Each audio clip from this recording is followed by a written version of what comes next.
I just watched Blink twice in theaters, and we have some stuff to talk about. So, first of all, this is gonna be a kind of a two-part series, I guess. Not a series, I guess. Two-part video, and I want to talk about in the first half. I want to talk about you know the creativity in cinema, as you can see by the title and the thumbnail. But yeah, in the second half, we can go into the actual review of Blink Twice because I actually want to talk about this movie. But first, let's get into why you clicked on this video. The creativity in cinema has been a thought in the back of my head for a while now. So obviously, you guys know my top three for the year are Alien Romulus, Dune 2, and Longlegs. Now, two of these movies are sequels and other adaptations to previous franchises, and that's that's fine and whatever. But I also saw a tweet the other day that was talking about how Deadpool and Wolverine is on its like fourth or fifth week, making like a a good amount of money in the box office, and that just kind of pushed my buttons a little bit because when you have people talking about Deadpool and Wolverine for like multiple weeks and they're shadowing, these good films, these creative films that have been coming out recently, it's just it makes me a little sad because I obviously I just saw Blink twice and this movie was really good. Props to Zoe Kravitz for putting out this project, but the thing about it is this is entirely a new project. This is something that she created by herself. I don't know by herself, but you know what I mean. This was not accessor to anything previous. It begins the debate of how much creativity is in cinema today. So when I look at my top 10 movies of the year, 5 out of 10 of them are sequels. And this sparks something inside of me because, how much enjoyment do people get out of, creative projects versus sequels to projects that people already love. And I think this should be talked about more because when you have huge franchises such as Marvel and Star Wars, you have these companies like Disney and stuff. They will do anything to stretch these franchises out to get the last amounts of product they can. And talking about this, let's take an example of Star Wars. Obviously, I hope everyone loves the original and the prequels and stuff like that. Though that is my Star Wars. But recently, Disney has been putting out these mediocre shows and stuff that don't really portray how good Star Wars was.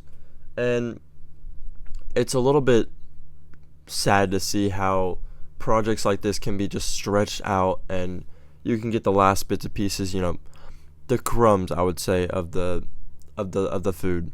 And you can look at this, not just Star Wars. Marvel has been putting, which very recently, I'll give them a little credit because Deadpool and Wolverine was so good, and they're releasing all this new Avengers stuff with the Russo brothers coming back. But before that, you had projects like She-Hulk and Quantumania that just they didn't do the Marvel Cinematic Universe justice, I feel like. I don't want people to think that I'm hating on sequels just because they're sequels. I still will put Alien Romulus and Dune 2 at the top 2 of the year. I think those are the 2 best movies that this year has put out. But when you have sequels to franchises like that are successful, it sometimes creativity just gets shadowed. Like, I guarantee no one will talk about, the release of Cuckoo, which is a new horror movie that is a brand new subject and entirely a creative idea. And when I see these movies get released and just no one talks about it and they're getting shadowed by movies that have been out for weeks already, it's somewhat of a thing I need to talk about because I love people that talk about movies that no one knows about. I feel like as consumers of this media and these movies, we had the responsibility to talk about all these movies. And that's why the second half is, entirely a review to blink twice, because I feel like when I saw this movie, I just knew that this was a really good movie. And I'm just a little more appreciative that the fact that it's, an entirely creative project by itself. It doesn't need to be attached to anything else. And I feel like movies today get, not talked about as much as sequels. And this is big for, Deadpool and Wolverine, because everyone is still talking about this movie today. And like I said, this is not entirely a bad thing. It's just when you talk about these movies and you're leaving out all these creative projects that people have spent years on, it's a little bit frustrating. And I just want to, show my appreciation to all these individual people that are putting out all these creative aspects. And that's why, not only blink twice, I'm going to see Cuckoo in theaters sooner or later. I really want to see it. And there are still a couple of other movies that I want to see. I've been hearing some things on Strange Darling. I think I want to see that in theaters.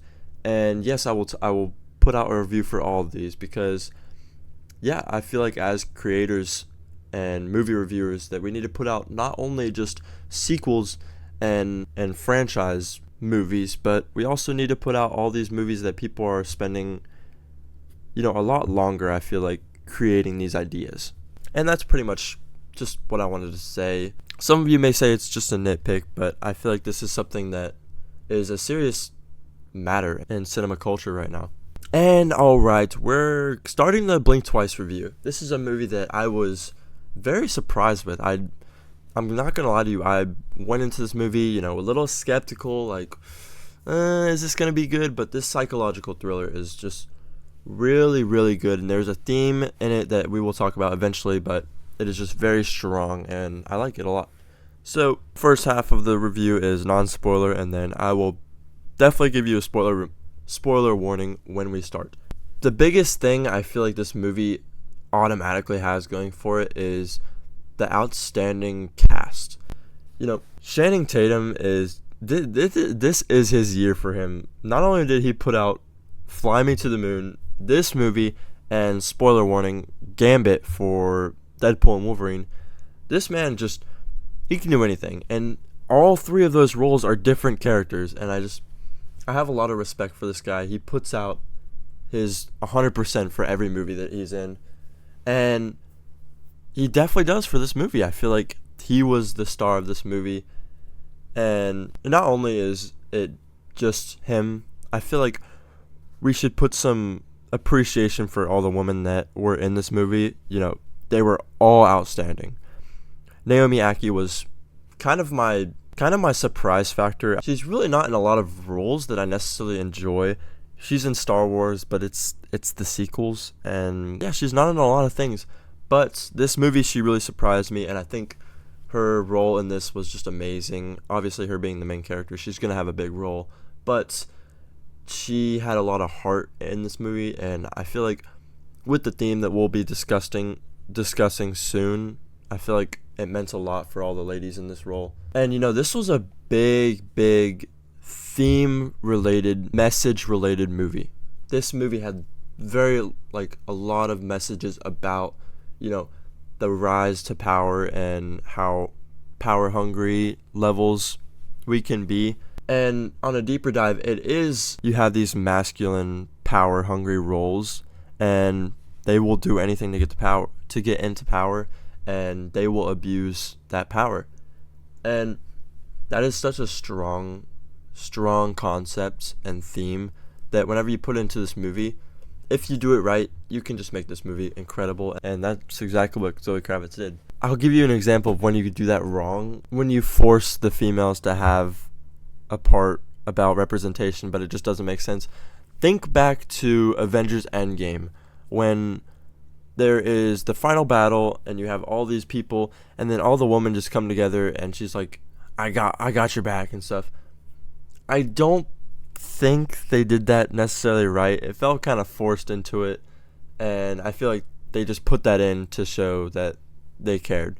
But this whole movie just does that so much better, and you actually feel the empowerment between all these women, and I freaking love it. I freaking love it so much. This is probably the farthest I can go without spoiling it, because the plot is so deep within the story, and there's a lot of things to talk about the movie but you have to talk about, spoilers, and I don't want to spoil it for you guys. So please go see this movie, and watch this after.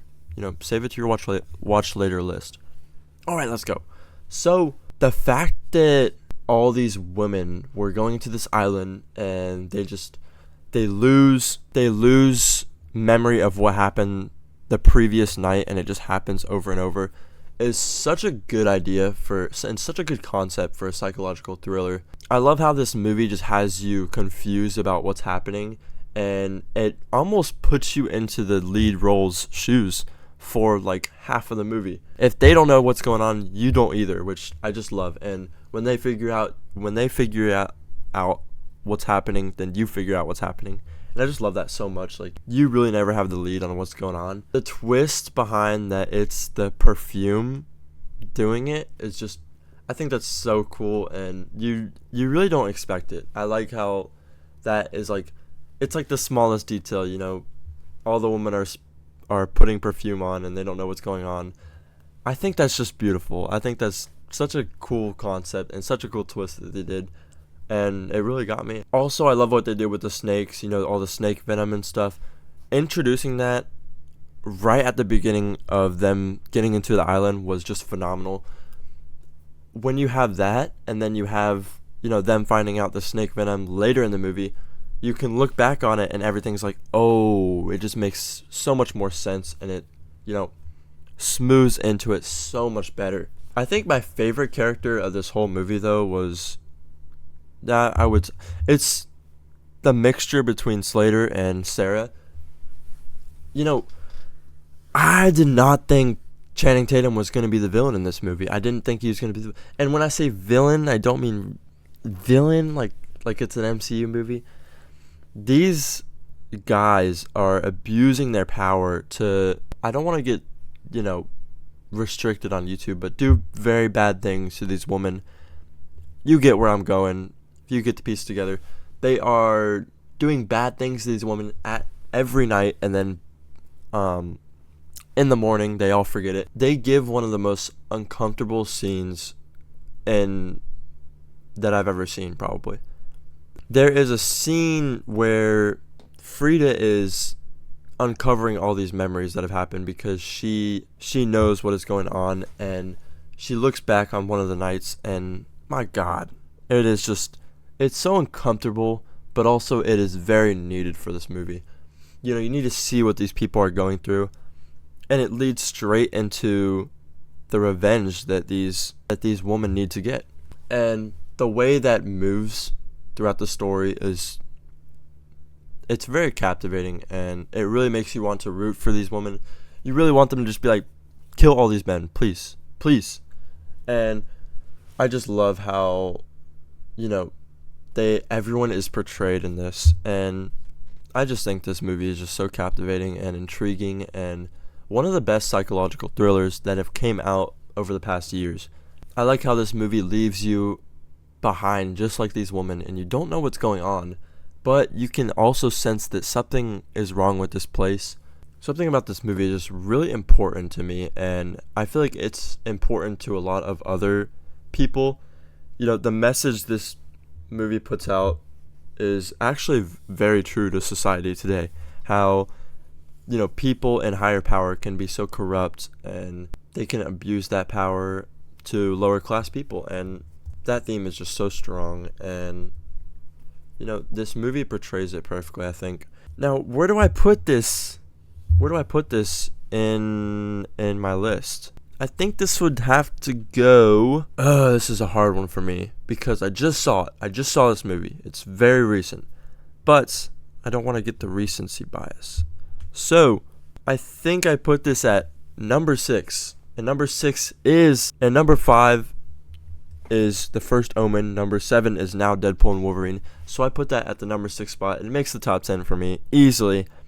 This is a great movie. I please persuade you. Go see this movie. Please. And, go talk about it. Go talk about it with tons of your friends and family. Do it. Because I think movies like this need to get more representation. Anyways, that's me signing off. I hope you guys enjoyed this video, and I will see you on the next movie review. Peace out.